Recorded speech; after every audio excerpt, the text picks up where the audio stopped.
मेरा प्रश्न ये है, उनकी क्या बात करें जो बेचारा 20,000 की जॉब में है या 50,000 की जॉब में है या लाख रुपए की जॉब में भी है, और जिसकी ऑफिस में से 4 लोगों को निकाल दिया गया। वो खुश होकर इसलिए बैठा हुआ है कि यार उन 4 को निकाला है, मुझे नहीं निकाला, माफ करिए, बुरा मत मानिए, हो सकता है अगला नंबर हमारा हो। एक बार पता है क्या हुआ, कुछ भेड़ें थीं और उनको काटने वाला कसाई उनको काटना शुरू किया तो सब भेड़ें चिल्लाने लगी, चीखने लगी, तो वो डिस्टर्ब हुआ। तो उसने एक सम्मोहन करने वाले को बुलाया और सम्मोहन करने वाले ने एक ऐसी टेक्निक अप्लाई की कि बस उन भेड़ों के दिमाग में एक चीज डाल दी कि जो कट रही है ना वो कट रही है, हम तो कटने वाले नहीं हैं। तो हुआ ये कि जब भेड़ों के झुंड में से एक भेड़ को निकाला तो जो बेचारी कटती थी वो रोती थी और बाकी भेड़ें हंसती थीं कि वो कट रही है, हम तो कटने वाले नहीं हैं। उनमें से फिर एक अगली भेड़ को निकाला जाता, वो बेचारी कटती तो वो रोती और बाकी सोचती कि जो कट रही है वो कट रही है, वो रो रही है, हम तो कटने वाले नहीं हैं।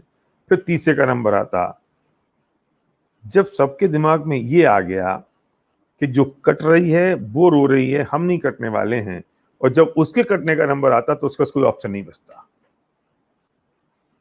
वर्तमान हालातों को देखते हुए हम किसी को दोष दें, हम सरकार को दोष दें, हम कोरोना को दोष दें, हम चाइना को दें, हम पाकिस्तान को दें, हम अड़ोसी पड़ोसी सबको दोष दें, उससे कुछ होने वाला नहीं है मेरे भाई। क्या कर लोगे दोष देके? परिस्थिति नहीं सुधर जाएगी। उसकी वजह से हो गया, इसकी वजह से हो गया, इससे कुछ नहीं होगा। अगर एक भेड़ कट रही है तो हमें हंसने की बजाय ऐसी कुछ व्यवस्था बना लेनी चाहिए कि हमारा नंबर ही ना आए। जी हां, मैं आपसे बात कह रहा हूं, मैं आपसे कह रहा हूं ये बात, जो लोग मेरी बात सुन रहे हैं, क्या आपने वो व्यवस्था की? तो 90% लोगों से जब मैं बात कहता हूं तो वो एक ही बात कहते हैं कि कैसे करें, हमारे पास कोई ऑप्शन नहीं है, हम कुछ कर नहीं पा रहे हैं, हम क्या करें। इसलिए तो मैं आपको यहां बुलाया है कि हम आपको बताने वाले हैं ना आपको क्या करना है, हम आपको ऑप्शन देने वाले हैं कि क्या कर सकते हो आप। अब नहीं तो फिर कब? कब? मुझे बताने की जरूरत नहीं है, आप इस बात को जानते हैं कि कुआं तब खोदा जाता है जब आग नहीं लगी हो, और हम तब कुआं खोदने के इंतजार में रहेंगे जब आग लग जाएगी। नहीं खुदेगा, तब तक तो भस्म हो जाएगा सब कुछ। मैं बात कर रहा हूं, इस वक्त, इस काल में, इस समय एक इंडस्ट्री ऐसी है जो ग्रो कर रही है। जी हां, मैं सबूत के साथ आपसे बात करूंगा, लॉजिकल बात करूंगा। क्यों क्यों वो इंडस्ट्री ग्रो कर रही है?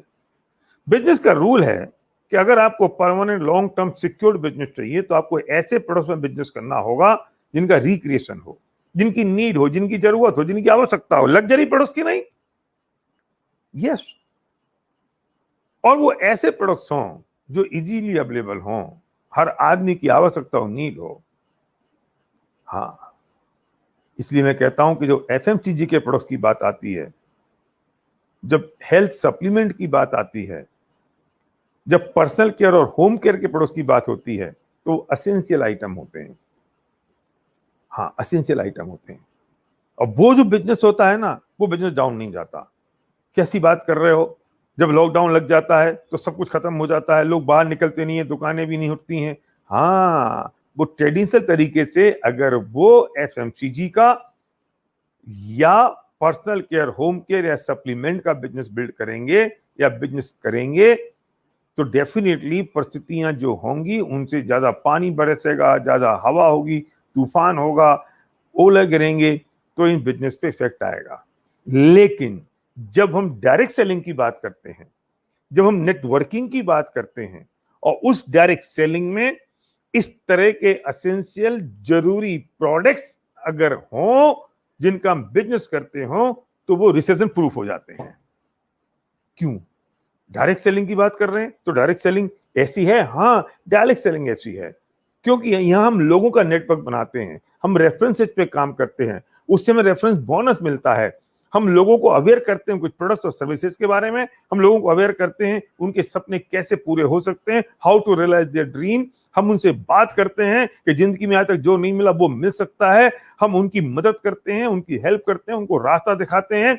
जब ये सब काम करते हैं तो एक नेटवर्क खड़ा होता है, और जब वो नेटवर्क खड़ा होता है तो उस नेटवर्क में जो टर्नओवर होता है, क्योंकि उसमें कोई कंजम्पशन तो चाहिए, वो नेटवर्क में अगर कोई टर्नओवर नहीं होगा तो पैसा कैसे आएगा? तो टर्नओवर किस चीज का होना चाहिए? कोई मनी स्कीम का नहीं, कोई पैसे का नहीं, कोई स्कीम का नहीं, कोई चिट फंड का नहीं, और ऐसे किसी प्रोडक्ट्स का भी नहीं जो वन टाइमर हो, और ऐसे किसी प्रोडक्ट्स का भी नहीं जिनकी प्राइसिंग बहुत हाई हो, ऐसे किसी प्रोडक्ट्स का भी नहीं जिनकी नीड क्रिएट करने में आपका पसीना छूट जाए। हाँ, ऐसे कुछ प्रोडक्ट्स का नेटवर्क होना चाहिए, और उस नेटवर्क में ऐसे कुछ प्रोडक्ट्स फ्लो करने चाहिए, उस नेटवर्क में ऐसे कुछ प्रोडक्ट्स कंज्यूमेबल्स होने चाहिए